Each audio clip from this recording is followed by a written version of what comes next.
Greetings, Namaste, Monson Biswakarma here, and today we demo an analog pedal, a bunch of analog pedals brought into one, which is this Sonicake Black Hammer, Sonic Bar Black Hammer. It falls under their Sonic Bar series, where they have a bunch of pedals where they put in delay, pedals like delay, chorus, and on this case, there's this high gain preamp and a boost, and there's a rock version for it, there's a blues version for it, and an acoustic and a bass. The rock and blues might be the same. I'm confused. Without further ado, let's go through the specs.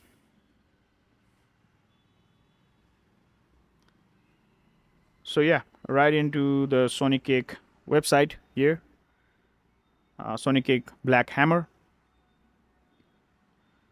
one-stop gig solution for metalheads with main effects needed. Like it is pretty straightforward. This is an analog unit, so you use it in front of your amp. If you already have an amp that you trust, you love, that you record with or gig with, then this might be a one-stop solution for you. And analog high gain distortion with 3-band EQ and smart noise gate. There's a noise gate right here, and your normal bass, middle, and treble, and then gain, and there's a volume knob right here. This is the boost. This is the preamp section, the high gain preamp section. There's chorus, and the next is delay. A pre-gain boost can push up more gain and volume of the distortion, perfect for some heavy riffs and or loud solos. They are talking about this. BBD style analog sounding chorus brings classic ambient tone. This is the chorus, and we'll hear it in a minute. And 500 ms analog voicing delay for adding ambience on different tone demands. So the last one from the left, the first one from the left is delay, and it runs on 9-volt DC, so it's pretty normal. And as of right now, the website mentions it to be $99.99, which is pretty okay for what you're getting here. Now first, let's go through some sounds, and I'll run you through the setup that I'm doing today. And after that, maybe I'll talk to you about my 2 cents, and I'll list some pros, I'll list some cons, and you can decide for yourself if a pedal like this is up your alley or not. So what we have done today is, since this is just pedals, there's no amp simulation running around in this device, so it is supposed to be played with an amp. And hence, what we have done is brought in the Power Stage 200 by Seymour Duncan, which is my amp right now. And for the cabinet, what we have done is all the cabinets are running through, not all the cabinets, the cabinet we are selecting for tonight is running through the Torpedo. So there's your amp head and the cabinet. And on the cab side, we are running an Engel kind of amp. It's a 412, which is mic'd up with a ribbon mic. So yeah, if you only take aside the picture representation of this, it's a basic head and cap situation here. And we are putting this Sonicake right in front. And this has a ton of headroom. Like the power stage is supposed to be played with your pedals, your processors, so it has a ton of headroom, which I feel is a pretty good case to demonstrate you the sound of this pedal. And what you heard on the intro section as we came into the video was the delay and high gain preamp and the boost all engaged all at once. And on the delay side, I was not running too much of delay. It's just the mix and the reason, and the time is set to a very minimum. Like, yeah, the mix itself, if I had to say it in terms of number, it just might be a touch above 2 or 3, which is enough for you to riff. If you're a rhythm guitar player riffing out on stage or recording in the studio, I think you would not use much of delay, which is the use case scenario with me. And there's chorus too. So yeah, first of all, let's run you through the clean sounds.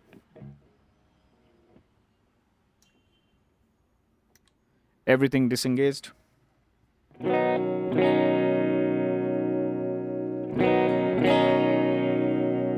So it's pretty straightforward. On its own, the Seymour Duncan is a solid state amp, but it has a ton of headroom, so it does not color much of what you're going to hear from the pedal. Hence, a very good platform for pedals. Now, let's engage what this pedal is known for, the high gain preamp. And for you who cannot see up here, like these knobs are pretty small. Again, thoughtfully so, because the device itself is supposed to fit like a multi-plug unit. And there's the noise gate is set to about 11 o'clock, the volume about 12 o'clock. The bass is also touch below 12 o'clock, and the mids is about 2 o'clock. The treble is about 3 o'clock, and the gain is about 1 o'clock. On the boost side, I've set it up to 12 o'clock. The chorus is engaged at depth is like uh, depth and rate are pretty high, so that I can demonstrate you the kind of range that it can provide within its own. And the level is a little more than 12 o'clock. And delays, as mentioned before, all set to very minimum. It's set for rhythm settings, and again we'll tweak throughout the video so you can hear it all.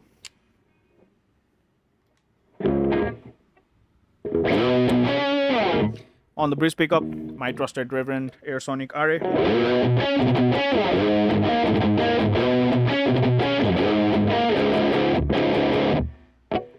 Yeah, pretty.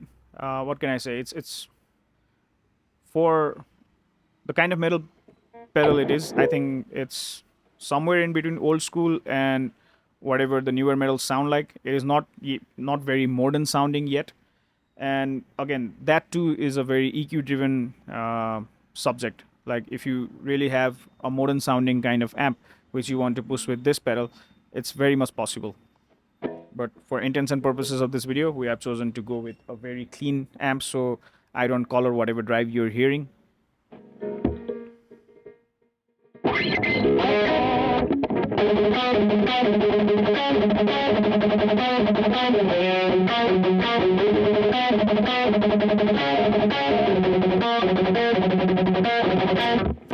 But however, even if it's not too modern sounding, it is pretty snappy on its own. Now let's push it with the boost.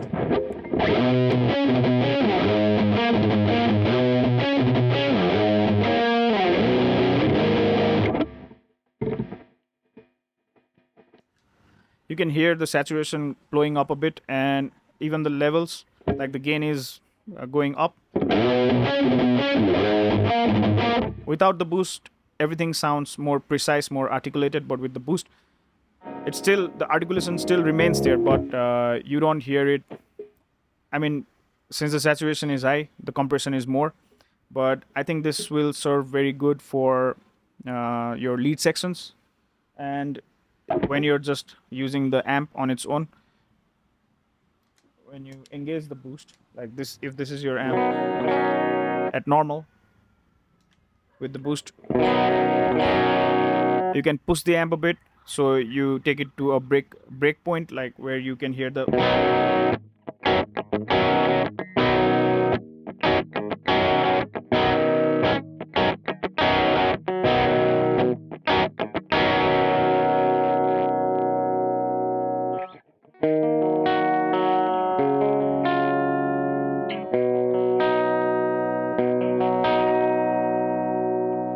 And to be honest, it does add up some life to your clean sound, like without the boost.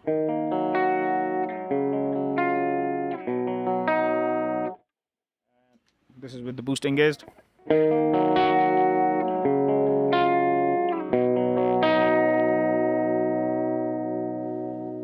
And if you really want to push it harder, and this is in terms of clean sounds, although I'm demonstrating a high gain pedal, but again, if you're someone who is going after a pedal like this, you will want to explore all the options that it is providing, because on its own it is not providing much options. And for whoever is going to buy this, definitely you're not looking for much options either. But I like to have all the ranges explored. So yeah, when the boost is cranked to, let's say, 3 o'clock, this is my this is the kind of clean that I'll enjoy.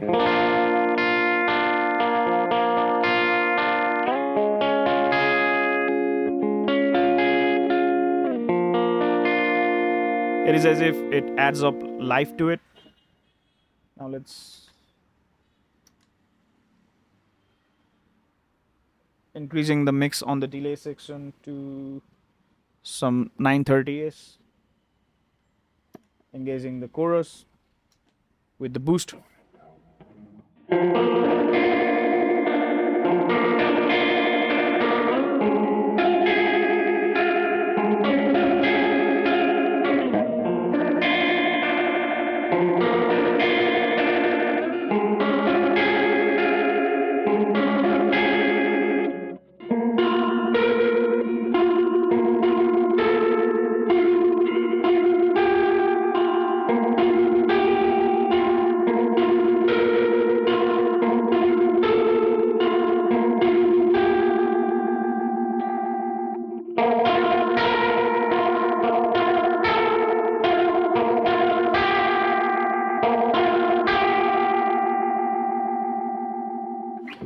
So with the chorus, you can jump into pretty crazy sounding stuffs. Now let's decrease the rate to 12 o'clock.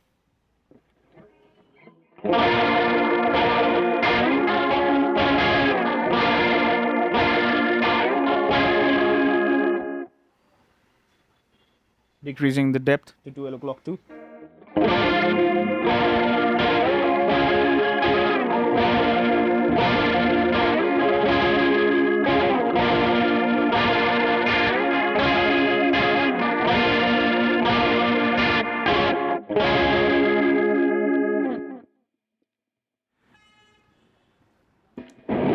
Now with the distortions on.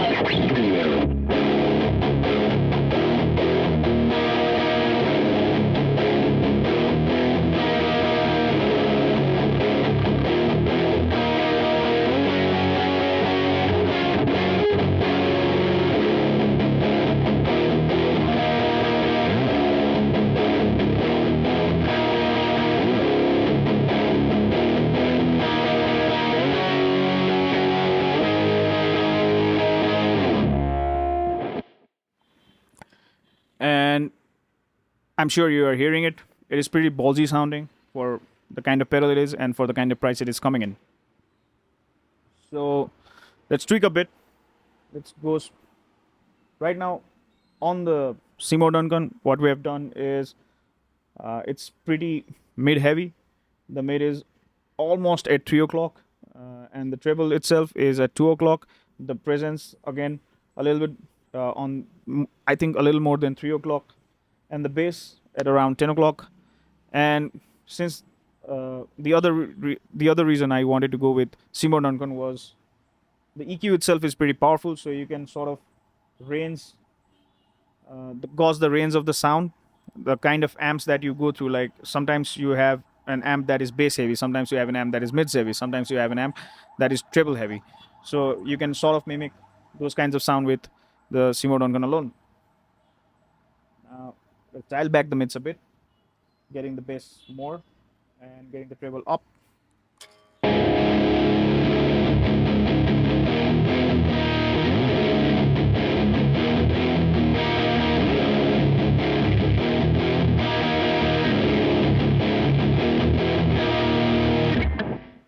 Now to really hear that, the boost is disengaged.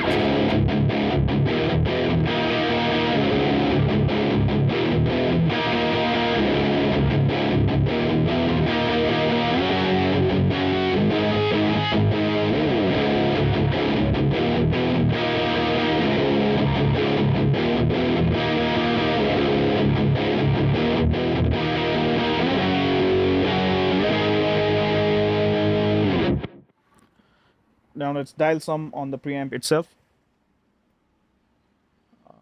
Let's go mids heavy on the pedal. Mids around 4 o'clock. Bass still at 12 o'clock. I want more treble. Let's reduce the gain to 12 o'clock and decrease the noise reduction to volume as it is.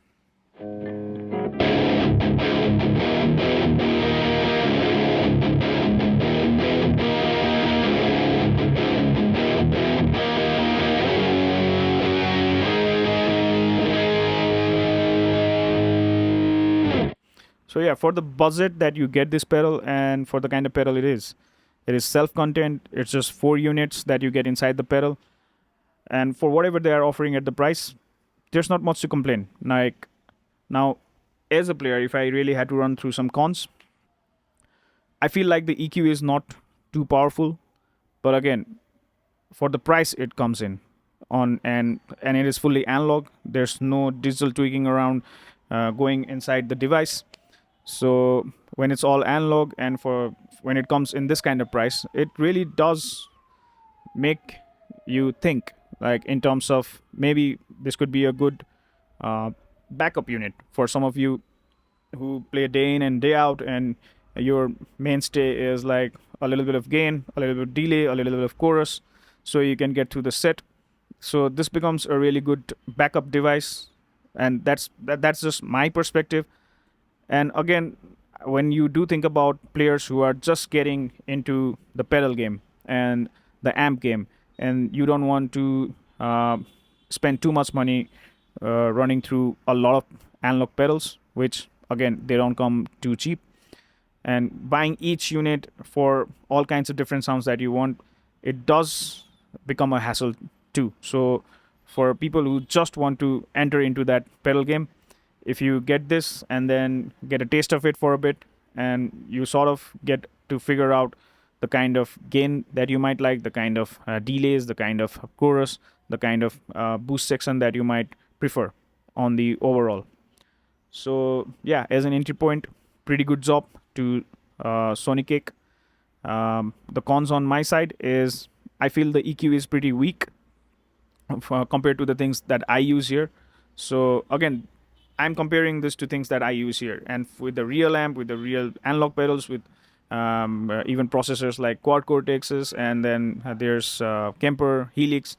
Compared to those stuffs, it is definitely weak, and compared to the more expensive analog pedals, it is definitely weak. But is it a bad thing? Completely no, because again, it's $99.99, man. Like for $100, you're getting 4 units inside one pedal, and it becomes a great introduction for people who want to get into pedal game, and it becomes a good backup unit for people who just need a few things running around. Like way back in my old band, if this was something that I had to run through my gigs, I'd be pretty happy, because back in the day I did not really require too much of sounds. Like it's only now that I play in Hari Tattva that I require to dwell into such sonic territories where I have to really look for different kinds of sounds. But if you're just a straight up rhythm guy on a punk rock band, in a metal band, or even in a decent rock band, I think this will hold up. And if you don't want to spend too much, and you really have a good amp that you can depend on day in and day out, and you just want to push it a little bit on the drive section, and right now, although we have cranked the preamp section all the way up, you can definitely go do some minimum gain stuff, where you can do some overdriven rock, you can do some cranked up heavy metal. Like the range is pretty big. And what I feel with pedals like this, where the high gain section is pretty much well elaborated in terms of range, is if you want overdriven sounds, you get an overdrive pedal. But the kind of overdrive that it is going to provide is going to be very subjective to your taste. So a lot of times you might not like it. And with the overdrive pedals, there's only so much that you can push it. Like the saturation is not is going to stop at some point. But with metal pedals, what happens is you get a good range of saturation within it, a good range of gain, a good range of distortion sounds. So you can dial it up way back and pretend that it's an overdrive pedal, or you can crank it up full and go full blown metal. And yeah, and that is another reason I wanted to do the metal pedal first, because in my experience, like the gain range that metal pedals come with, for example, let's just try to do it here, keeping the gain at 8 o'clock.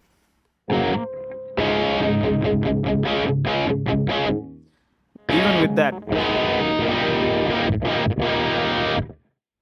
it's a good amount of difference from where you come going to 12 o'clock, like,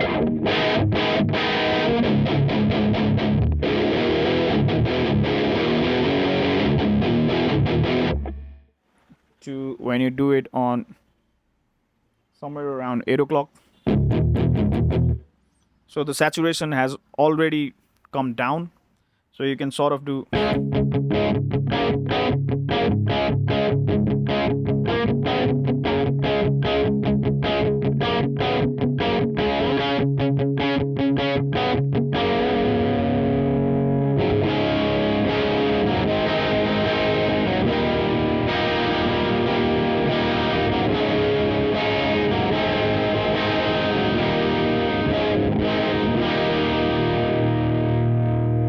So you can pretty much bloom those rock chords, like when you're doing the chorus section, when maybe you have this big pushing out bridge section on your song, it will suffice. Now, yeah, I guess that's it. And on the overall, if I have to, let's say, talk about this pedal in terms of what you get in the market today, uh, around the same price, not the same, if you add a little bit more, I think there are other brands that are doing digital stuff on the similar kind of platform, which come with the DI section, so you can go directly into the FOH, front of the house. And if you are into that, I think that is a better option. But if you want a fully analog system where you already have an amp that you really trust, something like this is a better use of your money. So that's all I'm going to say. For me personally, I'm not the right customer for this kind of pedal. Like if you're getting in the pedal game, a very good choice for $100, and there can be discounts, there can be deals. So yeah, it's not even like, I mean, it's not too expensive to get into the pedal game with this one. So good job to Sonicake, and I hope they do come out with pedals where you can go direct in to the front of the house, because if this can go direct in, I think the range of players that would use it would also increase. So if I had to suggest just one thing, that would be it to Sonicake. And yeah, uh, I've liked it. I hope you do too. If you want the pedal, go check into Deep Music Store, and you can also try the rock, the blues version of it, and the acoustic and the bass version. And yeah, on soon out.